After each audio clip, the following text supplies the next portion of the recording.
करो दूर करो सब काम, दयालु कृपा करो। मैं जपूं सदा तेरा नाम, दयालु दया करो। मैं जपूं सदा तेरा नाम, दयालु सभी लोग कृपा करो। मीठी मीठी तालियों से मैं जपूं सदा तेरा नाम, दयालु कृपा करो।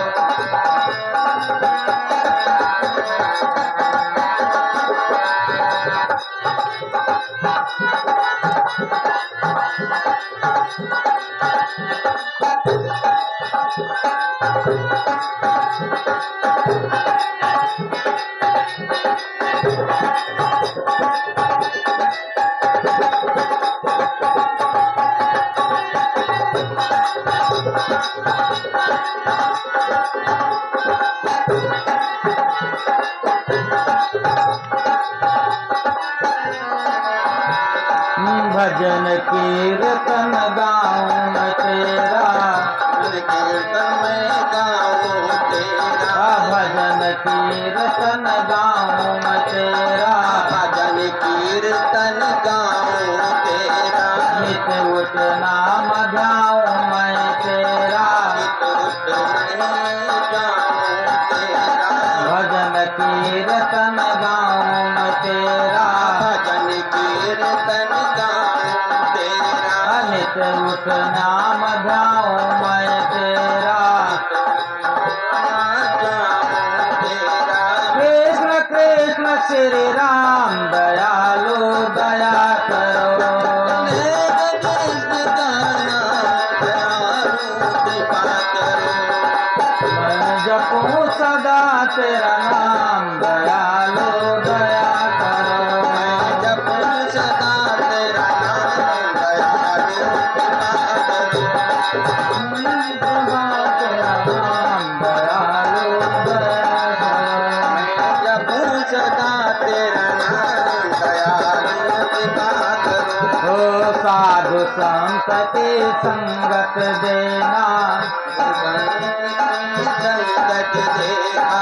साधु संत की संगत देना, साधु संत की संगत देखा। नाम अपने के रंगत देना, अपने के रंगत देखा। मुझे दास बनाओ राम, दयालु दया करो। मुझे बनाओ राम, दयालु कृपा करो। मैं जपूं सदा तेरा नाम, दयालु दया करो। मैं जपूं सदा तेरा नाम, दयालु कृपा करो। मैं जपूं सदा तेरा नाम, दयालु दया करो। मैं जपूं सदा तेरा नाम, कृपालु कृपा करो। जय हो।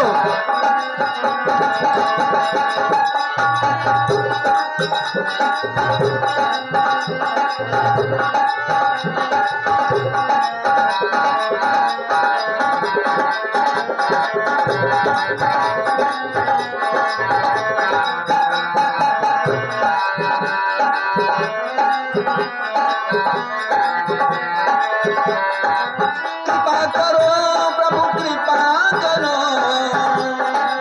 कृपा करो प्रभु, कृपा करो। कृपा करो प्रभु, कृपा करो। मैं जपूं सदा तेरा नाम, दयालु कृपा करो। मैं जपूं सदा तेरा नाम, दयालु कृपा करो।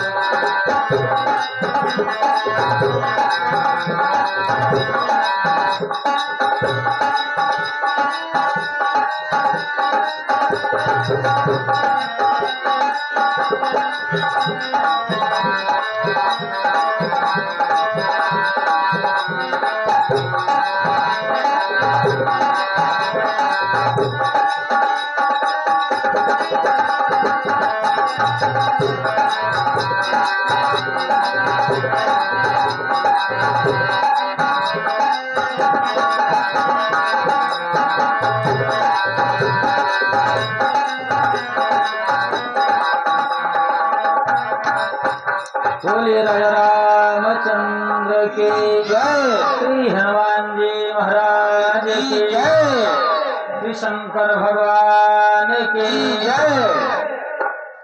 किसी कवि ने कहा है कि कुछ कहूँ ना कहूँ तुम भी सोचा करो।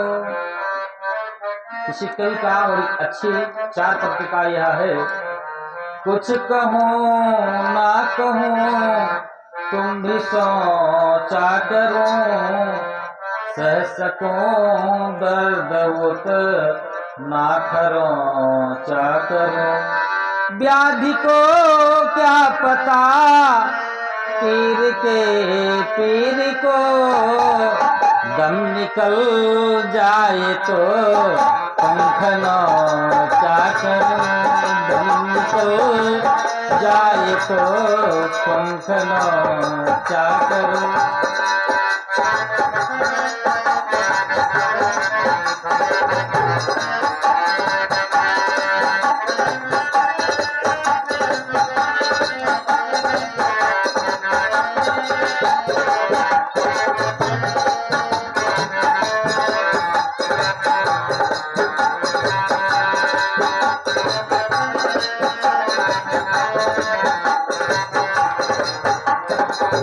बोलिए हनुमान जी महाराज की जय। देखिए, हर व्यक्ति को हर विषय में कोई ज्ञान नहीं होता है। जो व्यक्ति जो कार्य करता है, जैसे किसान है, किसान कृषि कार्य करता है, तो इस समय बैठकर वो कथा सुन रहा है और इस समय पशुओं का आतंक ज्यादा है, उसको चिंता लगी है कि हमारे खेत में क्या हो रहा है।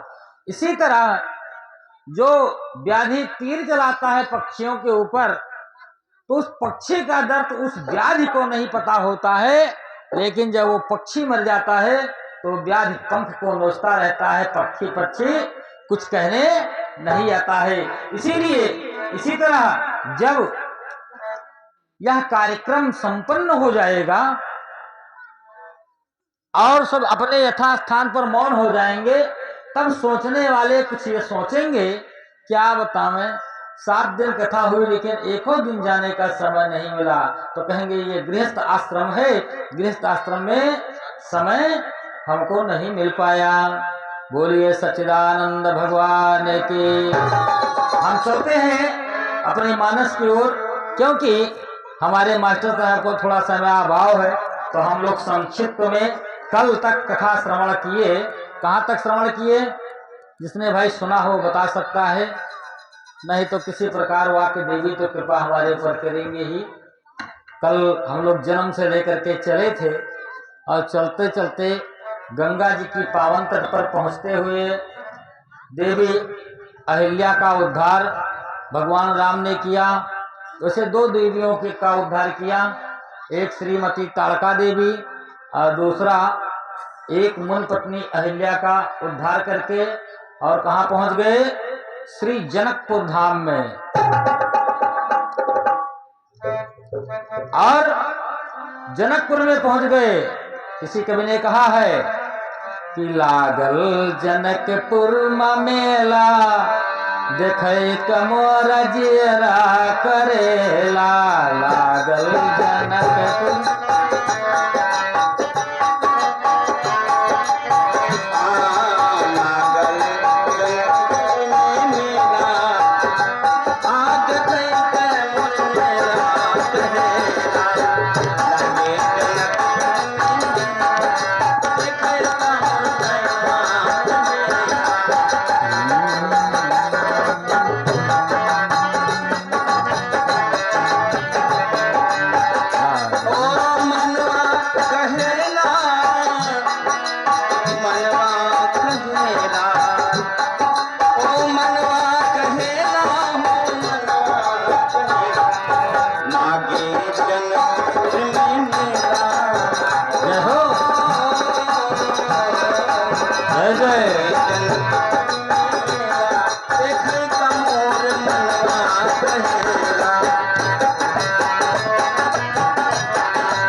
गोस्वामी तुलसीदास जी ने लिखा।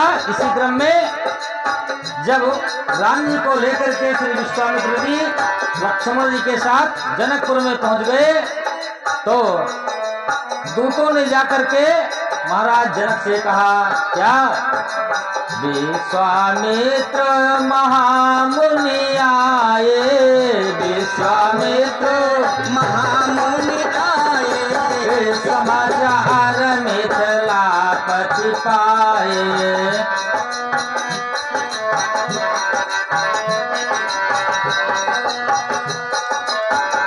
श्री जनक जी जब श्री विश्वामित्र जी के आगमन की सूचना मिली तो बहुत से ब्राह्मणों की समाज को लेकर के और उनके स्वागत सम्मान में पहुंच गए। इधर आम के बगीचे में श्री विश्वामित्र जी का आसन रखा गया। थोड़ी देर के लिए राम जी को थोड़ा समय मिल गया। उसी बीच ये वही पास में एक छोटी सी फुलवारी थी, उसको देखने के लिए चले गए। तब तक महाराज जनक अपने सभासदों के साथ उपस्थित हो गए और प्रणाम किया। किन प्रणाम चरण धरि माथा, किन प्रणाम चरण धरि माथा, दिन अशेष मुदित मुनि नाथा, दीन आशीष मन नाथा। प्रणाम करके आशीर्वाद ले ही रहे थे कि उसी समय क्या हुआ कि तेहि अवसर आए दुई भाई, तेहि अवसर आए दुई भाई, विश्वामित्र निकट बैठाए, विश्वामित्र निकट बैठाई, तेहि अवसर आए दुई भाई, अवसर आए दो भाई, गए रहे देखन फुलवाई, गए रहे देखन फुलवाई। जब राम जी वहां पहुंचे तो इनके महाराज जनक के साथ जितने लोग भी आए थे, जैसे राम लक्ष्मण को देखा तो उठे सकल जब रघुपति आए, उठे सकल जब रघुपति आए, विश्वामित्र निकट बैठाए, विश्वामित्र निकट बैठाए, विश्वामित्र निकट बैठाए, विश्वामित्र निकट बैठाए, निकट बैठाए, निकट बैठाए, विश्वामित्र निकट बैठाए।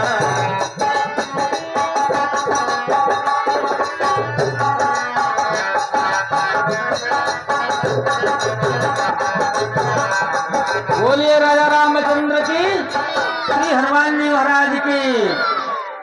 मास्टर साहब के पास समय कम है, वरना आज 12 बज जाते तो निश्चित था, लेकिन समय अभाव है। जब राम जी पहुंचे, महाराज जनक ने राम जी को पहली बार देखा तो महाराज जनक ने विश्वामित्र जी की ओर इशारा से पूछा, देखिए मैंने प्रथम दिन बताया था महाराज जनक एक ऐसे राजा हैं कि जो जोग को भोग में छिपाए थे, जोग भोग में राखे गोई, ऐसे परम योगी हैं। महाराज जनक ने जब पहली बार देखा तो विश्वामित्र जी से पूछने लगे, इनहि बिलोकत अति अनुरागा, इनहि बिलोकत अति अनुरागा, और क्या? बरबस ब्रह्म सुख मन त्यागा, बरबस ब्रह्म सुन मन त्यागा,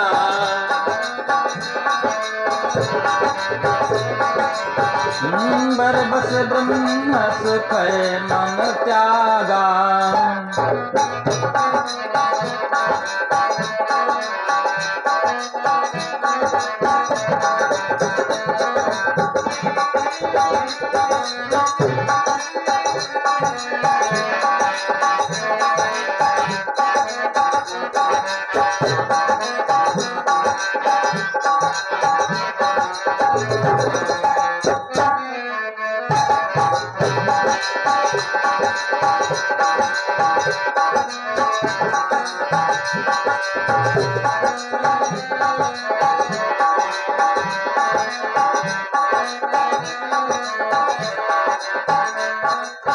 बोले राजा रामचंद्र की। महाराज जनक ने कहा कि इनको देखते देखते मेरे हृदय में इतना अनुराग उत्पन्न हो गया ब्रह्म ऋषि कि मेरा मन ब्रह्म से हटने लगा, इन्हीं में मेरा मन लग गया। इतना सुनते ही विश्वामित्र जी ने मुस्कुरा करके कहा कि ये प्रिय सब ही जहां लगी प्राणी, मन मुस्काय राम सुन बानी। कहा ये सबको प्रिय है, कहां तक, जहां तक प्राणी मात्र है। मनुष्यों की उपमा नहीं दी, पशु पक्षियों की बात नहीं की। इन्होंने कहा जहां तक प्राणी मात्र है ये सबके प्रिय हैं। तब तक राम जी ने मुस्कुरा दिया। राम जी ने कहा गुरुवर इसके आगे कदम मत रखना, वरना पोल यहीं खुल जाएगा, बच जाएगी हमारी ढोल, इसलिए यहीं तक रखिएगा, इसके आगे जाने की आवश्यकता नहीं है। इस बीच सूर्यास्त से और इन कथाओं के बीच 2 घड़ी का समय बचा था, एक पहर का, अर्थात 3 घंटे का। 3 घंटे में महाराज जनक ले जा करके श्री विश्वामित्र जी को अच्छे महल में स्थान दिया, टिका दिया। कुछ समय बीता, कर दो सही भैया, सीटी आवाज आ रही है। कुछ समय बीता, श्री राम जी जाकर के संध्या वंदन किए और महाराज विश्वामित्र जी से कहने लगे गुरुदेव मेरे अंदर की बात नहीं। देखिए राम जी की क्या सभ्यता है, अपने गुरु से बात करने का तरीका देखिए कितना गजब के तरीका है। कहा गुरुदेव मेरे अंदर की बात नहीं है, लेकिन हमारे लखनलाल जी के अंदर एक इच्छा है। लखन हृदय लाल साभिषेखी, जय जनकपुर आये देखे। हृदय लाल साभिषेखी, जय जनकपुर आवते, जय जनकपुर आवते। कहा महाराज जनकपुर देखने की इच्छा हमारे लखनलाल जी के अंदर है, यदि आपकी आज्ञा हो गुरुवर तो मैं यथा शीघ्र वापस ले आऊंगा, ज्यादा समय नहीं लगाऊंगा। मुनि विश्वामित्र ने आज्ञा दे दी और कहा जाय देखिया वह नगर सुख निधान 2 भाई, और करो सफल सबके नयन सुंदर बदन दिखाए। बहुत सुंदर है हमारे राम जी। और एक बात है, सुंदरता कई प्रकार की होती है। राम जी की प्रशंसा सुंदरता में आगे खर दूषण ने किया है, और जब अपनी सुंदरता की प्रशंसा अपना शत्रु कर दे तो समझ लेना चाहिए मैं सुंदर हूं, और अपने धन की प्रशंसा यदि शत्रु कर दे तो समझ लो कि मैं धनवान हूं। अपने बुद्धि की प्रशंसा यदि शत्रु कर दे तो समझ लो बुद्ध भाई शत्रु किसी की प्रशंसा करना जानता है। लेकिन फिर भी राम जी की सुंदरता, अच्छा एक सुंदरता ये हो गई। दूसरी सुंदरता, राम जी तो अनंत हैं और सब कुछ जानते भी हैं। एक प्रकार की जनकपुर अभी ससुराल तो नहीं हुई है, लेकिन होने वाली ससुराल है। और व्यक्ति ससुराल में जाए तो फिर क्या पूछना है। एक बार की बात है, ध्यान देंगे, एक बार की बात है, एक नई नवेली बहू आ गई, तो बहू दधि मंथन किया, बहू ने मक्खन निकल आया। बहू दौड़ते हुए गई, अपने सास से कहा मम्मी मक्खन आ गया और चल के निकाल लो। तो मम्मी बहुत तेज डांटने लगी, बेवकूफ कहीं के, तुम्हारे ससुर जी का नाम है मक्खनलाल चतुर्वेदी, तो मक्खन थोड़ी ना कहा जाता है, नाम ले लो, ससुर का नाम नहीं लिया जाता है। अब दूसरे दिन का नंबर आया, फिर मक्खन मथी, अब कैसे कहे ससुर का नाम है। तो वो गई और कहा माँ वो मटके में वो क्या मटके में। उसकी माँ ने कहा मटके में क्या। बहू ने कहा मटके में ससुर जी आ गए, चल करके निकाल लीजिए। माँ को बड़ा आश्चर्य हुआ कि उस दही में कहीं डूब तो नहीं रहे हैं। तो कहने का मतलब ससुराल का एक महत्व अलग होता है। भाई मटके में ससुर जी आ जाएं, क्योंकि ससुर जी का नाम था मक्खन और मटके में निकलता था मक्खन, इसलिए और ससुर का नाम ले नहीं सकती थी। तो ऐसी स्थितियों में आप नाम ले सकती हैं। शास्त्र ने देखिए शास्त्र ने दोनों बात कही है। शास्त्र ने ये भी कहा कि जो मैं कहता हूं वो तो ठीक ही है, साथ में जो तुम्हारी लोक रीति है उस लोक रीति का भी पालन करो, उसका अनुमोदन मैं करता हूं। वेद ने साफ साफ कहा है, श्रुतियों ने साफ साफ कह दी है। जैसे आप विवाह करते हैं तो विवाह में कुआं घुमाने का नियम किसी भी वेद में नहीं है, किसी भी वेद में नहीं है कि कुआं घुमाओ, लेकिन फिर भी हमारी लोक रीति है, कुआं घुमाते हैं। अच्छा, बहुत जगह तो हमने ये भी देखा है कि विवाह में जब दूल्हा तैयार हो जाए तो खड़े होकर के पीछे 5 कदम चले। एक दूल्हा सरकार पीछे चल रहे थे, डंडा रखा हुआ था, बाज के गिर गए, कमर टूट गई। तो ऐसी कुरीतियों में भी नहीं जाना चाहिए कि पीछे की ओर चलो या आगे की ओर चलो। हाँ, परंपरा रहे लेकिन नियमित रहे, अनियमित भी ना हो, और परंपरा का पालन करना चाहिए। इसी बीच राम जी लक्ष्मण जी के साथ जनकपुर देखने के लिए गए तो जो कहा गया कि जब ग्रामवासियों ने, पूरे जनकपुर वासियों ने यह देखा कि देखन नगर भूप सुत आए, 2 राजकुमार हमारे नगर को देखने के लिए आए हैं, तो धाये धाम काम सब त्यागी, सब लोग काम को छोड़ दिया। हम लोग कथा सुनने नहीं आ पाते हैं काम को छोड़कर, और लोग बालक वृद्ध युवा सब काम को छोड़ दिया और राजकुमारों को देखने के लिए दौड़ पड़े। लेकिन जिनका विवाह हुआ था युवतियां थी, भाई घूंघट निकाल कर कैसे चलें, कहीं ठक्कर लग जाए, तो वो घर के झरोखों से झांकने लगी और वहीं से पुष्प की वर्षा राम जी के ऊपर करने लगी। देखिए, इस वर्षा पर हमें एक बात याद आती है, लेकिन हमारे महिलाओं की बात है, ये सब महिलाओं के ऊपर लागू नहीं होता है। जो अपनी पति से झगड़ती हैं और जो पति को कुछ नहीं समझती हैं, ये बात उन्हीं के लिए लागू है। और जो सास को भी ससुर को भी पीड़ा से मार देती हैं, ये बात उन्हीं के लिए है। और मैं जानता हूं जो सास ससुर को पीटती हैं और पति को भी गाली देती है, उनके लिए एक वकील साहब थे। वैसे मैं कहना नहीं चाहता था लेकिन कह दे रहा हूं। एक वकील साहब थे, उनकी पत्नी अनपढ़ थी। वैसे तो आप लोगों का पदे भारी है भाई, पुरुष लोग बहुत लेकर आएगा 100 200 500, और महिला कुछ ना लेकर आवे, केवल अकेली चले आवे, नाक कान गला में 1 लाख 2 लाख चला जाएगा, इतना ये लदी रहती हैं। अच्छा, इतने छोड़ दो, पुरुष बहुत मेहनत करेगा, बनेगा मास्टर, इनकी पत्नी अंगूठा टेक लेकिन कहेगी मास्टराइन, और ये बनेगा डॉक्टर तो मास्टर, वो उनकी पत्नी बन जाएंगी डॉक्टराइन।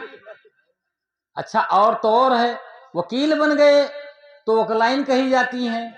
पद वैसे भारी हो गया, बिना पढ़े पद मिल गया। खैर, ये भी ठीक है भाई, पद अगर बिना पढ़े मिल जाता हो। अच्छा, अगर प्रधान हो गए तो प्रधान में 3 अक्षर, प्रधानीन में कई अक्षर, देखो वैसे पद बढ़ गया। खैर, ये भी ठीक है, लेकिन पति से जिद किया जाए ये बात नहीं ठीक है। एक है व्रत एक धर्म नेमा, कथा सुनने का कोई मतलब नहीं रह जाएगा। अगर इस कथा के बाद भी विवाद हुआ तो समझो इसका जीवन नारकीय हो गया। अच्छा, और एक बात, अब एक समस्या और पैदा हो गई है। कथा सुनते सुनते चुपके चुपके वीडियो कॉलिंग हो जाता है और चुपके चुपके फोन भी हो जाता है, और कथा में बैठी, ये सबसे बड़ी विरोध बात है। तो वकील साहब थे, वकील साहब के कुछ मौकिल आ गए। मौकिल आए तो अपनी पत्नी से कहा, बोलिए राजा रामचंद्र की। तो उन्होंने अपनी पत्नी से कहा कि मैं चाहता था थोड़ा हलवा बना देती तो नाश्ता हो जाता है, अगर बना पाओ सही तो बनाओ, यदि ना बना पाओ तो मत बनाना, हम होटल से करवा दें। तो कहा, होटल पे टोटल करने न जाओ, और हमारे मायके में तो नित्य हलवा ही बनता था, इसलिए मैं बना लूंगी। तो वकील साहब बताना चाहे कि पहले सूजी भून लेना, ये कर लेना, वो कर लेना, घी डाल देना, ऐसा करना, वो तुरंत मुंह पकड़ करके कह दी, नहीं नहीं मैं तो जानती हूँ, जाओ बैठो, मैं सब कुछ जानती हूँ। अब वकील साहब तो चले गए और ये सूजी भूनते भूनते भूनते भूनते आधा काला हो गया, और उसी में ऐसा तेज पानी डाली कि आधा गैस के उस पार चला गया सूजी। और चलाते चलाते लुटरी पर गई। वकील साहब आकर के देखे, कहा नहीं बन पाया तो मैं लेकर जा रहा हूं, होटल से करवा दे रहा हूं, तुम रहने दो। अब अच्छा मैं जा रहा हूं, ड्राइंग रूम का लाइट बंद कर देना, पंखा बंद कर देना, मैं जा रहा हूं। कहा ठीक, अच्छा अगर तुम इसको नहीं बना पाई हो तो फेंक भी नहीं पाओगी, तो लाओ मैं ले जाकर के पीछे फेंक देता हूं, तुम बैठो आराम से जाके ड्राइंग रूम के सब बंद कर दो और मैं ले जा रहा हूं। कहा नहीं नहीं, मेरे यहां तो रोज फेंका जाता था, इसलिए मैं फेंक दूंगी। अब वकील साहब का घर थोड़ा लंबा चौड़ा बना था, गेट से निकले पीछे घूम ही रहे थे, 3 मंजिला पर चढ़ करके गरम गरम ऊपर छोड़ दी। तो वकील साहब समझ गए कि जिनको बनाना नहीं आता उनको फेंकना भी नहीं आता है। कहने का मतलब ये, अच्छा वकील साहब ने कह दिया था बल्ब बंद कर देना, लाइट का बल्ब था जल रहा था, स्विच नीचे थी बल्ब ऊपर था, ये पहुंच गई बल्ब बंद करने, मुंह से लगी फूंकने, बल्ब नहीं बंद हो रहा था। अब इनके घर के पीछे बड़े बड़े भाई बिहाया बेशरम लगा हुआ था, गई दौड़ के और एक ठो तोड़ के लाई, बल्ब पे मारी, तड़ाक से बल्ब टूट कर नीचे आ गया। अब तो बुझेगा। अब पंखा नहीं बंद हो रहा था, तो पंखा बंद करना आता ही नहीं था, बहुत प्रयास की, तो एक बड़ी सी सरामन रखी थी, पंखा में खड़ी कर दी, पंखा गुरगुर गुरगुर कर रहा था लेकिन बंद। तो कहने का मतलब ये है, हमको ज्ञान कहां से होगा? हमको ज्ञान अपने पति की सेवा से होगा। आज राम जी को हमारे देखिए, राज राजेंद्र राघव, और जनकपुर की नारियों को देखिए, पूर्ण गोस्वामी जी ने लिखा है कि पूर्ण नर नारी सुभग सुचि संता और धर्मशील ज्ञानी गुणवंता। पूरे नगर के नगर लोग संत थे, और संता में एक गणना बाबा नारद की आई है, और संता में हनुमान जी की गणना आई है, और या तो संता में जनकपुर की गणना आई है। भारत में इतने ऋषि मुनि हुए लेकिन संता में किसी की गणना नहीं आई है। अब मोहिभा भरोसा हनुमंता, और बिन हर कृपा, और नारद देखो विकल जयंता, लाग दया कोमल चित। अच्छा, पूर्ण नर नारी सुभग सुच संता, धर्मशील ज्ञानी गुणवंता। जनकपुर वासियों को संता कहा गया है। झरोकों से युवतियां पुष्प बरसाने लगी राम जी के ऊपर। राम जी जा रहे हैं और पूरा नगर निवासी सब राम जी के पीछे हो लिया, छोटे छोटे बच्चे पहुंच गए। अब राम जी के कोमल कोमल हाथ पकड़ करके चलने लगे आगे आगे। अरे यहाँ चलिए, देखिए ये बड़ा अच्छा स्थान बना हमारे यहाँ, और हमारे राजा जनक बहुत अच्छी रंग भूमि का निर्माण किया है। कहा किधर है? राम जी ने पूछा किधर है? बोले पूरब दिशा की ओर। पूरब दिश गए दो भाई, जहां धनमुख हित भूमि बनाई, जहां धनुष रखने के लिए भूमि का शोधन किया गया था। भूमि का देखिए, कथा सुनने से पहले भूमि का शोधन करना चाहिए। जो व्यास गद्दी इत्यादि बनती है तो भूमि का शोधन हुआ था, रंग भूमि बनाई गई थी। बालकों ने राम जी को और लक्ष्मण जी को लेकर के वहां चले गए, और वहां ले जाकर के सभी का मंच दिखा रहे हैं। यहाँ ऋषि मुनि बैठेंगे, यहाँ हमारे राज्य के जो बड़े बड़े व्यापारी है, व्यापारियों का स्थान है, ये राजाओं और महाराजाओं का स्थान है, और हमारे नगर निवासियों का स्थान ये है। ऐसा करके एक एक करके वर्णन कर रहे वो बालक, और राम जी प्रेम से देख रहे हैं। घूम करके सूर्यास्त के पहले पहले राम जी अपने गुरुदेव के पास आ गए। अब देखिए गुरु की सेवा, गुरु जी के पास आ गए, भोजन हुआ, शयन हो गया। जब गुरुदेव शयन करने लगे, अब तो कट्टा के बल पर विद्या अध्ययन होता है, चाकू के बल पर होता है। राम जी की देखिए कैसे गुरु की कृपा शिष्य के ऊपर होती कैसे है। आंख में आंख मिलाने से और बराबर वार्ता करने से गुरु की कृपा नहीं होती है, नजर से वो व्यक्ति उतर जाता है। और यदि गुरु के नजर से उतर गया, भगवान नाराज हो जाएंगे तो गुरु जी सब संभाल लेंगे, लेकिन कहीं गुरु नाराज हो गया तो भगवान भी नहीं बचा सकते हैं। ये वेद शास्त्रों का पूरा चैलेंज है, चाहे जो कोई हो, गुरु तो गुरु होता है। जब गुरुदेव शयन किए तो राम जी चरण दबाने लगे, और लक्ष्मण जी, एक पैर राम जी और एक पैर लक्ष्मण जी दबा रहे हैं। चापत चरण लखन उरलाए, प्रेम से दबा रहे हैं और गुरु भगवान कुछ इतिहास पुराण की कथा सुना रहे हैं। कथा सुनाना शुरू किया, जो आज हम आपके बीच सुना रहे हैं, इतिहास पुराण की कथा सुना रहे हैं। बार बार गुरुदेव ने कहा जाकर के विश्राम करो। बार बार मुनि, कई बार, एक दो बार नहीं, बार बार कहते हैं राम जाके विश्राम करो, राम जाके विश्राम करो। बार बार मुनि आज्ञा दीनी और रघुपति जाए शयन तब कीनी। और जब राम जी ने शयन किया तब लक्ष्मण जी पहुंच गए राम जी के पास और लक्ष्मण जी अपने बड़े भाई की सेवा करने लगे। अब राम जी कई बार आदेश दिए, लक्ष्मण रात्रि ज्यादा हो गई, जाके विश्राम कर जाओ। अब तो पैर में हाथ लगा, एक बार आदेश हुआ ठीक है रहने दो, तुरंत वो तो पहले मनाते हैं। एक बाबा जी थे, तो एक व्यक्ति के यहाँ 4 बच्चे थे, उनमें से एक बच्चे को बाबा जी कथा सिखाने के लिए ले गए, चलो हमारे साथ भाई पढ़ो लिखो। तो वो चेला बन गया। बाबा जी रात में खा पी के लेटे तो चेला पैर दबाने लगा। जब 10 बज गए रात के तो बाबा जी एक बार करवट लिए और कहे, भैया नींद लग रही नहीं गुरुजी।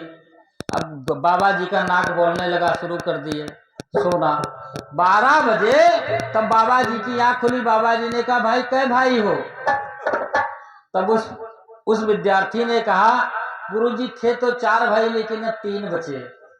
जब 1 बज गए तब बाबा जी की आंख खुली, बोले अब कितने भाई बचे? कहा अब 2 बचे। कहा क्यों? अभी तक कह रहे थे 4 भाई। कहा इसी तरह पैर दबाना पड़ेगा तो एक तो खत्म हो जाएगा, यदि इसी तरह पैर दबाना पड़ा तो एक तो चला ही जाएगा, इसलिए अब हम 3 भाई बचे। तो कहने का मतलब इस तरह पैर भी नहीं दबाना चाहिए। लेकिन कितने प्रेम से आज गुरु और शिष्यों के बीच कितना बड़ा अगाध प्रेम है। और लक्ष्मण जी राम जी की चरण सेवा किया। उधर अब तो चेला लोग, प्रसंग है तो मैं सुना दे रहा हूं, अब तो चेला लोग गुरुओं को बेवकूफ समझते हैं। लेकिन और यदि सो गए तो गुरुजी हिला हिला के परेशान हो जाएंगे, लेकिन उठेगा नहीं, ये भी काम करना पड़ेगा। उठे लखन निसी विगति सुनी और अरुण शिखा धुनिकान। गुरु ते पहले जगत पते जागे राम सुजान। अरुण शिखा, अरुण शिखा का अर्थ हुआ मुर्गा के बोलने से पहले ही लक्ष्मण जी जग गए। अभी तो व्रत लिया नहीं है 14 साल का, इसलिए अभी तो सो ही रहे हैं। लेकिन प्रातः काल 4 बजे ही लक्ष्मण जी जग गए और गुरुदेव विश्वामित्र के जगने से पहले हमारे राज राजेंद्र राघवेंद्र सरकार उठ गए और सुबह प्रातः काल उठ करके पहले गणेश भगवान का वंदना किया।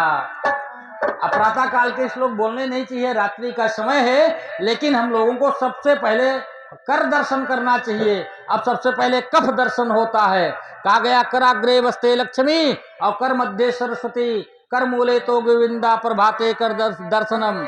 अब सबसे पहले कफ दर्शन होगा, बीड़ी का दर्शन होगा, पहले पी लेंगे, नाश्ता हो जाएगा। तो सबसे पहले हाथ का दर्शन होता है, फिर पृथ्वी का प्रणाम होता है। राम जी ने सारे क्रिया किए और उसके बाद सीधे जाकर के अपने गुरुदेव को साष्टांग दंडवत किए, प्रणाम किए, गुरु का आशीर्वाद लिया, स्नान हुआ, संध्या बंदन हुआ। अब इसी बीच गुरु जी ने आदेश दिया, समय जाने कि बढ़िया उत्तम समय है। अब यही समय से राम जी का भाग्य उदय हो रहा है। समय जानी गुर आयस पाई और लेन प्रसून चले 2 भाई।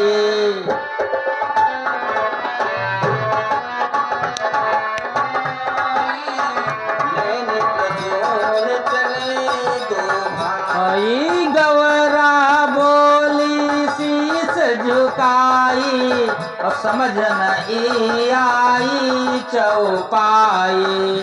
गौरा बोली शीश झुकाई समझ न आई चौपाई।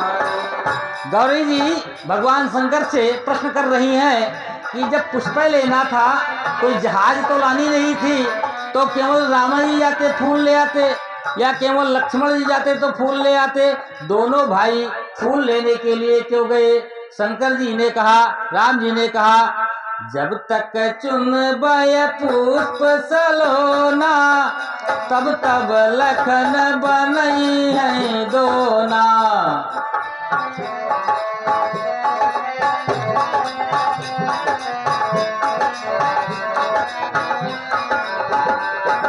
जब तक चुनबय पुष्प सलोना, तब तब लखन बनई है दोना। जब तक पुष्प सलोना, तब तब लखन बनई है दोना।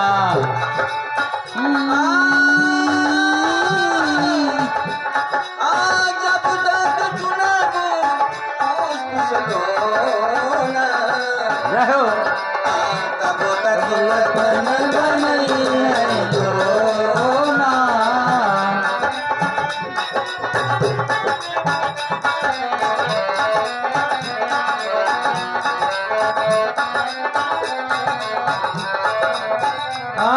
यही सोच मन में रघुराई, लेन प्रसून चले दुई भाई।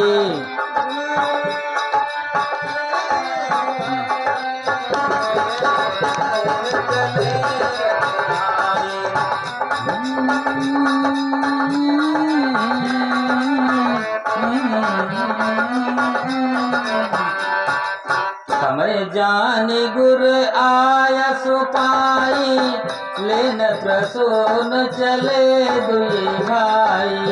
समय जाने गुरु आशिष पाई, लेने प्रसून चले दो भाई।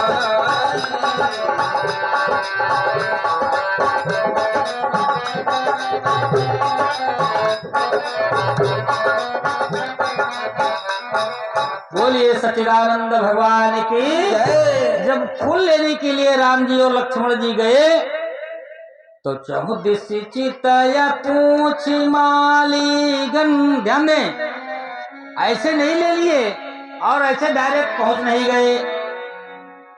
जब बगीचे के पास पहुंचे राम जी, तो वहां पर माली लगे थे बगीचे की देखरेख करने के लिए।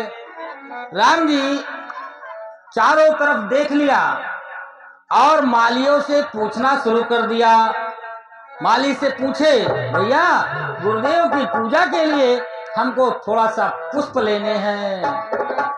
मालियों ने कहा, सुनिए, अरे हे रघुनंदन जी सुनिए, हम बाग के भीतर जान न दे हैं। हे रघुनंदन ध्यान से सुन लीजिए, मैं बाग के भीतर आपको जाने नहीं दूंगा। लक्ष्मण जी बहुत उत्तेजित, तो तुरंत बिगड़ गए। क्यों? बाग में कोई बाघ है क्या? बाग में कोई कंकड़ पत्थर है क्या? मालियों ने कहा, ना ऐसी कोई बात नहीं है, ना बाघ है और ना कंकड़ पत्थर है। लेकिन हे रघुनंदन जी सुनिए, हम बाग के भीतर जान न दे हैं, और जादू बड़े तुम जानत हो, तुम्हारे अंदर जादू बहुत बड़े बड़े हैं, इसलिए जादू बड़े तुम जानत हो, सो जादू टोना आज चलई हो। जादू टोना कहीं हमारे बाग के ऊपर आपने चला दिया। और इतने नहीं, अब समय हो गया है, क्योंकि समय जान गुर आय सुपाई। गुरुदेव समय जान करके तब आज्ञा दी थी, और समय वही है माता सीता के आने का। और यह बात माली लोग जानते थे, इसलिए मालियों ने कहा, आए रही मिथिलेश की लाडली, सो के ही भांति हम बात बनई हो। अरे रघुनंदन, पग के पर से पत्थरा उड़ गए, आपके चरण के धूल से जब पत्थरा नारी बन सकती है, तो कर के पर से बीरवा उड़ी गई है। अरे नाथ, चरण के पदरज से एक पत्थर नारी बन सकती है, तो कहीं हाथ लग गया तो जितने वृक्ष हैं सब उड़ जाएंगे और कहीं सब नारी बन जाएंगे। तो बड़ी आफत होगी, हमारी पत्नी घर में रहने नहीं देगी। हमने एक दिन बताया था कि वाइफ और माइक में कितना अंतर है। इसको हम छोटा बड़ा कर सकते हैं, लेकिन वाइफ को एक साथ 2-3 लगा सकते हैं, लेकिन वाइफ को एक साथ में 2-3 संभव। तो कहने का मतलब ये है, माली लोग भी डरते हैं कि जादू है। राम जी ने कहा भाई कोई जादू नहीं है। हमारे लक्ष्मण जी बोल पड़े, हमारे पैर में कंटक चुभेंगे तो हम तुमसे शिकायत नहीं करेंगे। अब मालियों का भाव देखिए, मालियों ने वहां कौन सी व्यवस्था की थी, राम जी को जिस मार्ग से जाना था उस मार्ग पर पुष्प बिछा रखे थे। तो राम जी कितने कोमल हैं, राम जी कमल के पुष्प से ज्यादा कोमल हैं। कैसे? कमल में, तालाब में एक पुष्प में एक कमल ही होता है, और उनकी पंखुड़ियां भी, जो उनमें पंखुड़ियां होती हैं, वो पंखुड़ियां भी राम जी के चरणों में चुभ सकती हैं। और राम जी के पास कितने कमल हैं, मुख कमल, नयन कमल, नासिका कमल, जो जितने हैं सब कमल कमल हैं। और इस पर भी राम जी को थोड़ी सी थकान आ जाती, बहुत कोमल हैं। तो मालियों ने कहा कि पुष्प के जो पंखुड़ी हैं कहीं कोमल कोमल चरणों में, राम जी के कोमल के चरणों में ये चुभ ना जाए, इसलिए राम जी आप यहीं ठहरो और मैं पुष्प ला के दे रहा हूँ। लेकिन राम जी और लक्ष्मण जी माने नहीं। लक्ष्मण जी का क्रोध तो तुरंत 7वें आसमान पे जाता है, माने नहीं। तो 14 से चिताया पूछ मालीगन और लगे लेन दल फूल मुदित मन।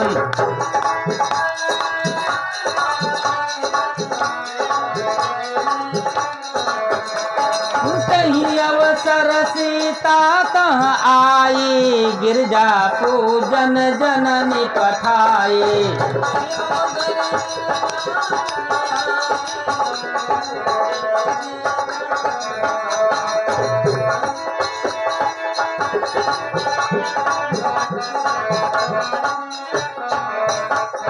पूजा कीन यदुक अनुरागा, अब निज यन रूप सुभग बर मांगा। ध्यान दें, ध्यान दें। क्या उसी समय जब राम जी पुष्प वाटिका में प्रवेश किए, उसी समय माता सीता, कितना अच्छा अवसर गुरुदेव ने देखा। माता सीता अपने सखियों के साथ देवी गौरी का पूजन करने के लिए उसी पुष्प वाटिका में प्रवेश किया। देखिए रामचरितमानस में 2 वाटिका है, एक पुष्प वाटिका और एक अशोक वाटिका।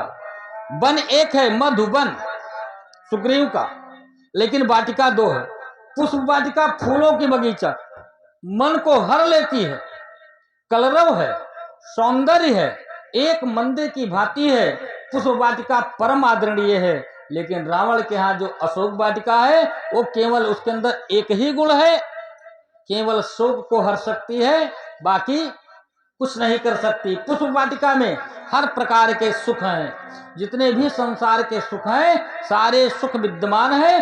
शोक, रोग, दोष पुष्प वाटिका के सन्निकट झांक भी नहीं सकते हैं। ये पुष्प वाटिका का गुण है। उसी समय माता सीता पुष्प वाटिका में देवी गौरी का पूजन करने के लिए आई। अच्छा, एक बात।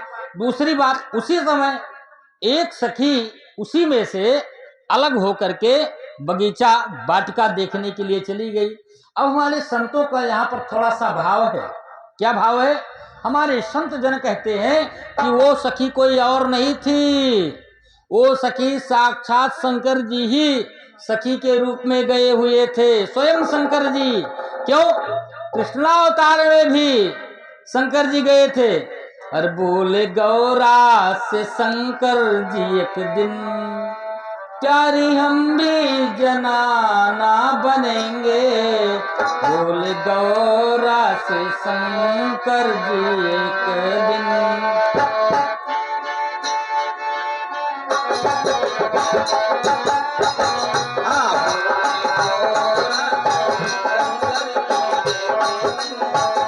कृष्णावतार में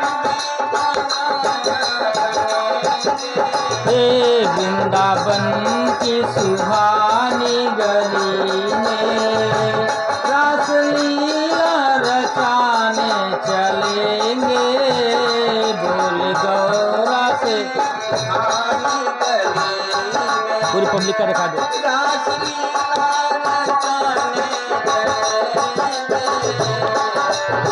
गौरा से शंकर जी के प्यारी एक दिन बोले गौरा से शंकर जी एक दिन प्यारी हम भी जाना बनेंगे। गौरा से शंकर जी के जय हो। प्यारी एक दिन जमाना बनेंगे।